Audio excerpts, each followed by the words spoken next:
어머니 마리아가 이제는 포도주 떨어졌는데 어떻게 하면 좋겠냐고 그거를 의논할 대상을 아들이신 예수님한테 가서 의논을 했어요. 뭐가 좀 있었겠죠? 그때 예수님께서 이상한 말씀하셨어요. 나는 아직 때가 이르지 않았는데 라고 말하면서 나하고 상관이 없는 일입니다 라고까지 말씀하셨죠. 그런데 마리아는 하인들을 불러놓고 예수님께서 무슨 말씀을 하시든지 그대로 하라고 명령을 하는 거예요. 아니나 다를까 예수님께서 하인들한테 찾아가셔서 그 입구에 물 항아리, 돌 항아리 6개가 있는데 거기다 물을 가득 채우라고 하는 거예요. 그리고 또 다 갖다 주라고 하는데 그 물이 채우는 게 이렇게 더운 날에 수도꼭지를 틀면 되는 게 아니잖아요. 어디 가서 물을 키러 와야 되니까 굉장히 힘든 일인데 물 한 통에 상당히 많이 들어간대요. 그 6개 돌 항아리에. 그런데 하인들은 예수님 말씀을 듣고 꼭대기까지 물이 넘칠 정도로 가득가득 채워 놓았어요. 다 하신 걸 하는 걸 본 다음에 예수님께서 그거 떠서 이제 그 연회를 주도하는 연회장한테 가져다 주라고 그래서 갖다 주었는데 연회장이 맛보는 순간 이게 포도주인 거예요. 그런데 그냥 포도주가 아니라 상당히 고급 포도주인 거예요. 그래서 연회장이 신랑을 불러서 참 그대는 사람마다 취하고 나면 안 좋은 거 내는데 그대는 참 좋은 걸 두었다고 칭찬을 했어요. 그때 예수님하고 같이 갔던 제자들이 그 광경을 보면서 예수님 따라다니는 초창기였거든요. 예수님 누구신지 잘 몰랐는데 그 일을 보면서 이분은 그냥 사람이 아니시구나 하나님이시라는 사실을 그제서야 알고 예수님을 믿게 되었는데요. 이 사건은 예수님이 이 세상에 오셔서 제일 먼저 행하신 기적이에요. 근데 이 사건의 기적은요, 예수님이 행하신 기적 중에는 죽은 사람을 살리는 일도 있었죠. 근데 이거는 포도주 없다고 사람이 죽거나 살거나 하는 일도 아니죠. 또 그것 때문에 밥을 굶거나 할 일도 아니고요. 빵을 먹었을 거 아니겠죠? 그러니까 예수님의 기적 중에는 가장 작은 기적인 거예요. 그런데 왜 첫 번째 예수님께서 이 일을 하셨는가? 굉장히 중요한 의미가 있어요. 오늘 성경의 11절에 보면 이것을 그냥 기적이라고 하지 않고 표적이라고 했거든요. 이건 뭐냐면 신호등이다 그런 뜻이에요. 예수님이 앞으로 이런 일을 할 거다 그런 얘기예요. 그 첫째가 뭐냐면 예수님은 장례식장에 오신 것이 아니라 결혼식장에 오신 분이세요. 우리 인생을 기쁘고 행복하고 구원의 기쁨을 누리며 살도록 하시는 것이 예수님이 하는 일이에요. 그것을 보여주시기 위해서 가장 먼저 오신 장소가 예식장이에요. 여러분이 요한계시록이라는 성경을 보면 예수님이 세상에 다시 오실 때 신랑으로 오시다고 기록되어 있어요. 그러니까 예수님의 생애는 한결같이 어떤 기쁨의 순간에 등장하시는 분이라는 사실을 우리가 알 수가 있죠. 여러분 이것은 무엇일까요? 예수님은 이 세상에 오신 목적이 우리를 구원해서 우리 생활을 풍성케 하시는데 그 목적이 있기 때문에 나는 이것 때문에 왔다는 것을 보여주려고 결혼식에 찾아온 것입니다. 그러므로 여러분이 예수님을 만나면 제일 먼저 누리는 게 뭐냐면 그분이 내 인생의 신랑이 되신다는 사실이죠. 또 하나는 결혼식 집은 어떤 집이냐면 가정을 이제 시작하는 곳이죠. 여기 가정 아직 안 꾸린 사람들 한번 손 내려보세요. 가정 꾸린 분도 있고. 그런데 왜 예수님이 그때 교회도 있었어요. 예배당도 있고 다 있는데 거기 안 가시고 하고 많은 장소 놔두고 왜 가정에 가셨을까? 이거 중요해요. 창세기에 보면 하나님이 교회보다 먼저 만드신 게 있어요. 가정이에요. 아담하고 하와를 만들고 목사님을 갖다 세운 게 아니에요. 아담하고 하와를 만드시고 그 가정을 이루신 분이 주님이세요. 여러분, 예수님이 우리를 구원하실 때 우리가 구원받으면 하나님의 가정이 되는 거예요. 하나님 아버지를 아버지라고 부르잖아요. 우리는 아들이라고 하죠. 그러니까 하나님께 있어서 가정이 참 소중하고 이 가정은 복을 담는 그릇이에요. 그리고 나 하나 예수 믿어도 좋지만 주님은 주 예수를 믿어라. 그러면 너와 너의 친히 구원받는다고 하신 가정 전체가 하나님의 사람이 되기를 원하셔서 가정에 제일 먼저 오셔서 기적을 행하셨어요. 또 있어요. 여러분들 가정 안 꾸리신 분들은 반드시 시집장가를 가세요. 왠지 아십니까? 하나님은 하나님의 축복을 가정이라는 그릇에 담아요. 바울 같은 사람은 좀 독특한 경우예요.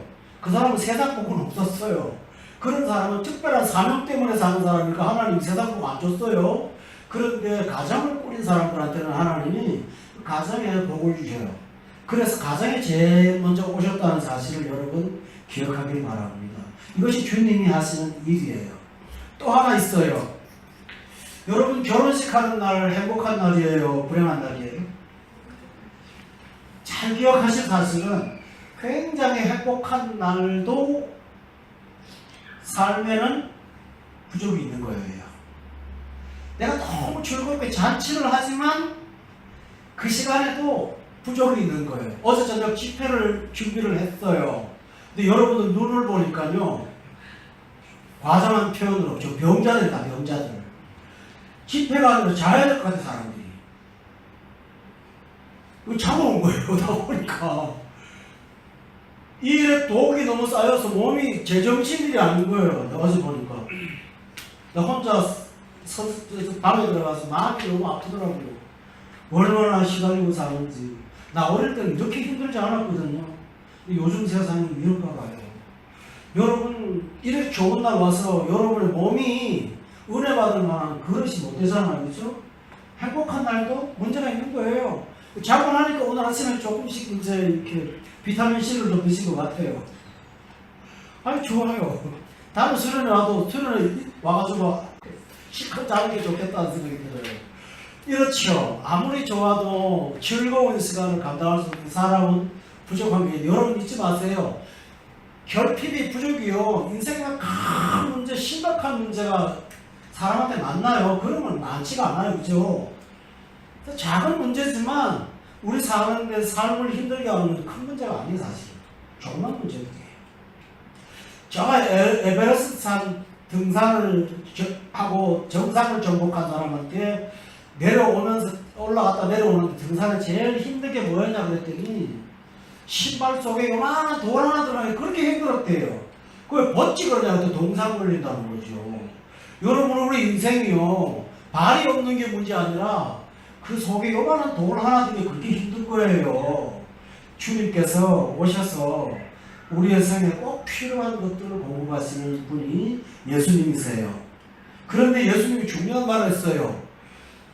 포도주가 떨어졌다고 하니까 나하고 무슨 상관입니까? 하면서 굉장히 중요한 말을 했어요. 내 때가 아직 이르지 않았습니다. 그게 뭘까요? 여기서 예수님이 내 때라고 하는 말은 예수님은 그 때 때문에 오셨어요. 사람 몸을 입으시고, 그 때가 뭐냐 하면 십자가 지시고 우리 구원하는 때예요. 근데 그게 무슨 말일까요? 내 때가 아직 이르지 않았지만 필요한 거 다 주셨죠. 여기서 중요한 사실은 오늘 예수님 만나서 조그만 문제를 해결받고 행복하지만 주님의 주시는 은총은 그거가 아니라는 거예요. 그거는 기본이라는 거예요. 그보다 더 큰 것은 당신의 생명을 주셔서 우리를 영생 얻도록 하시는 분이 주님이라는 사실입니다. 이것이 얼마나 귀한 일인지 몰라요. 그러므로 예수 믿으면 오늘의 삶뿐만 아니라 주님이 주시는 내 때를 통해서 여러분에게 영생도 주신다는 사실을 믿으시길 바랍니다. 이것이 하나님의 은혜예요. 여러분이 이 가정을 꾸려서 이런 복된 가정을 갖고 살기를 바랍니다. 그러면 더 중요한 게 있어요. 진짜 중요한 게 뭔지 아세요? 이 가정에서 기적이 일어나니까 그 가정 안에서 잔치에 참여하고 도왔던 사람들이 다 행복해진 거예요. 자, 마리아를 예를 들어 볼까요? 포도주 떨어진 거 알죠? 말했어요. 근데 거절당했어요. 근데 원하는 대로 안 됐으면 어떡할까요?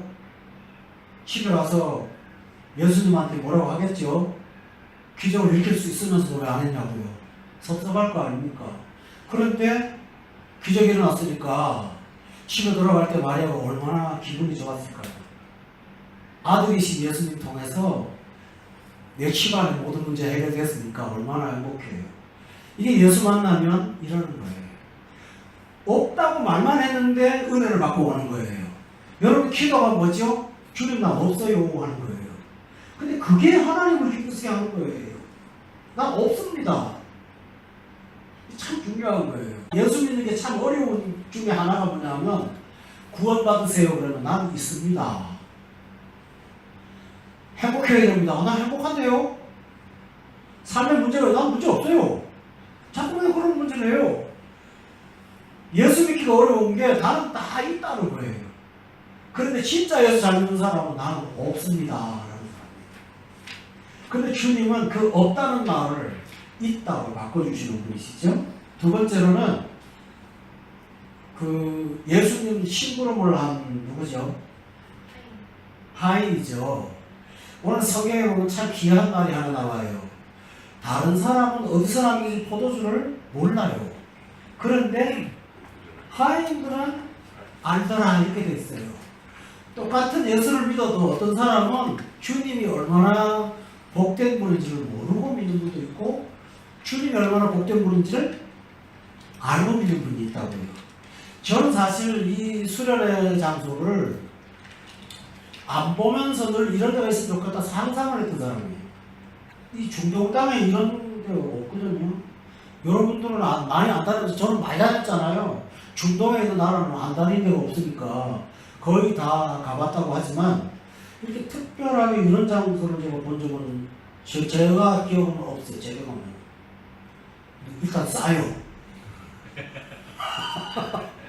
아침을 먹어도 그게 그저 토스트 한 배 값도 안 돼요. 잘 먹었어요. 그리고요.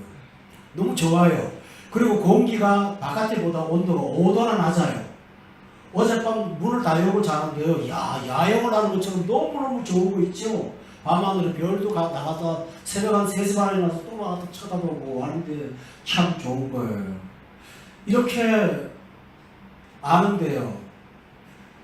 우리가 한 가지 아는 게 있어요. 예수님이 우리를 보낸다면 여기 참 좋은 걸 준비해놨을 거야. 저는 알아요. 왜냐하면 예수 믿으면 항상 가면 있으니까요. 저 그 경험하고 살거든요.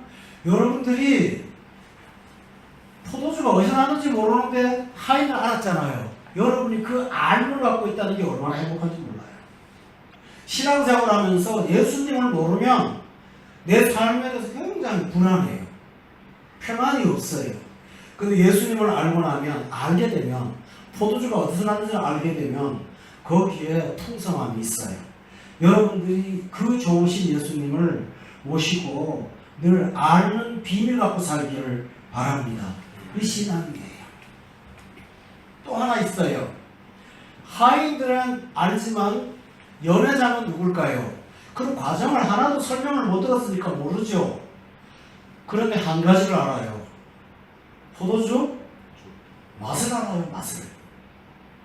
여러분 예수 믿으면서 처음에 예수 믿으면 아이들처럼 순종을 안 해보니까 몰라요. 마리아처럼 이분한테 말하면 해결된다는 사실을 아직도 믿음이 없어요. 근데 한 가지는 있어요. 맛은 좋아요.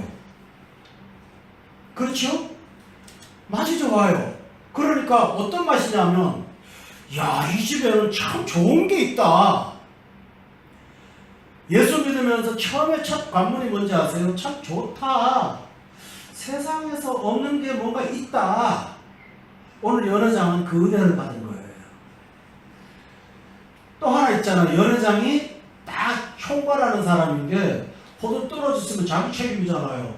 그런데 그 문제를 다른 분이 해결해 줬으니까 얼마나 좋아요? 바로 이런 사람이 될 수 있어요. 계층에 따라서 모두가 다 은혜를 받는 거죠. 제자들 있어요. 제자들. 제가 주석책을 읽었는데요. 주석에 재미있는 글이 나왔어요. 이 집에 포도주 떨어진 것은 제자들이 와서 너무 많이 먹어서 그렇다. 일리가 있는 말 같아요. 하도 굶어갖고. 그런데 제자들이 맛을 보고 즐기는 것보다 더 큰 게 있었어요. 예수님을 믿고 따라오느라고 인생 다 던지고 왔거든요. 물고기 잡다가 고기도 버리고 배도 버리고 왔잖아요. 근데 여러분 생각해 보세요. 저 사람 따라갈만 할까? 평생 불안한 거 아닙니까? 그런데 예수님이 자기들 앞에서 물로 포도주를 만든 걸 보면서 이분은 정말 따를 분이야 하고 제자들이 그를 믿은 거예요. 이렇게 온 가정에 복을 받은 거예요. 제가 여기서 말씀드릴게요. 여러분, 우리 가정이 예수님 안에서 행복하면 내 가정에 와서 내 가정을 구겨받은 사람이 예수님 믿게 돼요. 이보다 더 귀한 게 없어요. 나는 없어서 떨어져, 내가 많아서가 아니라 없어서 문제가 있었는데 그 문제를 갖고 해결하신 주님이 계셔서 그 일을 내 가정에 하는 걸 보면서 주변의 사람들이 예수님을 믿는 거예요. 여러분 꼭 전도를 안 했어요. 그러면 내가 행복한 걸 보면서 사람들이 주변으로 돌아온다면 이것이 가정에 받은 가장 큰 행복이 아닐까요? 여러분의 가정이 그렇게 됐으기를 바랍니다. 참 귀한 거예요. 부부가 서로 행복하고 그 안에서 하나님이 저 가정을 하는 게 있어. 그것 때문에 주변 사람들이 정말 예수 믿는 사람은 달라. 이러면서 주님을 흠모하기 시작한다면 바로 여러분의 가정을 통해서 예수님의 영광이 나타나는 것이죠. 여러분들이 그 가정, 그런 가정을 꾸려서 하나님 기쁘시게 하는 저와 여러분 되기를 주의 이름으로 축원합니다. 네. 그런데 이 모든 일이 이 가정에서 어떻게 시작됐을까요? 참 귀한 게 하나 있어요. 그 집 신랑이요. 오늘 성경의 1절인가 2절에 보면 예수님과 제자들을 초대를 한 거예요. 신랑이 한 일은 아무것도 없어요. 그거 딱 하나 했어요. 한 게 아무것도 없어요. 포도주가 떨어졌는지도 몰랐을 것 같아요. 내가 볼 때는. 여러분 신랑이 압니까? 결혼식 할 때 여러분 손님들이 누가 왔는지 다 아세요? 나중에 왔다 하니까 아는 거지 뒤돌아서 있는 사람이 뭐랍니까? 제가 주례를 많이 했는데요. 주례할 때 보면 신랑 신부 떠오느라고 정신이 없어요. 말도 못하더라고요. 근데 어떻게 합니까? 여기 중요한 사실이 있어요. 첫째가 뭐냐 하면 신랑이 하나밖에 안 했는데 최고로 잘한 일이에요. 그게 뭐냐 하면 내 인생에 예수님을 영접한 거예요. 가정이 하는 일 중에 최고의 일은 다른 게 아니에요. 예수님을 영접하는 거예요. 또 하나 있어요. 여러분 사람들이 신앙생활 어떻게 하게 되냐면 보통 살다가 너무 힘들면 아니면 허무하면 주님 앞에 오거든요. 그런데 신랑은 아무런 문제가 없어요. 인생을 시작할 때 나 주님과 함께 하고 싶어. 이거예요. 내 인생 출발할 때 예수님하고 같이 하고 싶어. 바로 이거거든요. 여러분 하나님의 자녀들 우리가 이렇게 초대만 하고 모시기만 했는데 행복한 날 그분과 함께 했는데 주님께서 이와 같은 은혜를 허락하신 것입니다. 오늘 이 말씀은 여러분의 삶의 평생의 지표가 되기를 주의로 축원합니다. 주를 사랑하고 섬기는 자들을 복주시게 하시는 하나님, 왜 그렇게 하실까요? 이보다 더 큰 영생 때문에 이 땅에 사는 날 동안 예수 믿는 기쁨이 얼마나 큰가를 보여주시면서 우리를 이끌어가시는 분이 우리 예수님이심을 믿으세요? 제가 원래 마음에 결심한 게 내년에 강제로라도 수련을 내야겠다. 와서 자야겠다. 이 생각을 하는 겁니다. 하나님이 여러분에게 이 복을 주시기를 바랍니다. 마지막 결론 내리죠. 여러분 다른 거 할 거 없어요. 신랑 되세요. 좋은 날 함께 하세요. 예수님 항상 모시고 사세요. 진짜 중요한 얘기를 하나 할게요. 여러분 신랑이요 자기가 하나도 한 거 없는데 여러 장에 불러다가 칭찬을 해요. 뭐라고 칭찬하는지 아세요? 야, 이 포도주 맛 좋다? 너 이렇게 좋은 걸 뒀냐? 아니에요. 이런 말 합니다. 사람마다 다 취한 후에 낯을 내는데 그대는 좋은 옷을 두었도다. 포도주를 칭찬하는 걸까요? 아니요, 신랑의 정직을 칭찬한 거예요. 너는 정말 좋은 사람이다. 여러분, 좋은지 나쁜지는 잘 모르겠어요. 근데 누구 때문에 칭찬받았죠? 예수님 때문에. 로마서에 보면 우리가 예수 믿으면 믿음으로 의롭다함을 받는다고 했거든요. 세상에서 아무리 문제가 있어도 예수 믿으면 나를 의로운 사람을 만들어주시는 그 은혜를 신랑이 받은 거예요. 여러분들 말은 이렇습니다. 정말 예수 믿는 거는 그렇게 어려운 게 아니에요. 단순한 거예요. 결론을 내릴게요. 신랑은 초대했죠? 하인들은요? 채우라 하니까 이게 무슨 말이야? 포도주 떨어지면 물 채우는 무슨 상관이 있어? 그러지 않았어요. 계산 안 했어요. 채우는데 조금만 채웠나요? 아니요. 9가지 가득 채웠어요. 거기에 비밀이 있는 거예요. 이렇게 하는 거예요. 여러분 그것도 잘 안 된다면 여러 장처럼 맛이라도 보세요. 맛을 보면 알아요. 이런 삶을 통해서 그것도 안 되면 제자들처럼 따라가서 그분이 하는 삶을 구경하신다면 그 안에 하나님의 귀한 은총이 있습니다. 성도 여러분, 이 가나의 혼인잔치집은 자기만 복받은 게 아니죠. 거기 있는 모든 사람을 행복하게 한 그 사람이라면 여러분도 예수 믿고 이 세상을 복되게 하는 여러분 되시기를 예수 이름으로 축원합니다. 기도하겠습니다.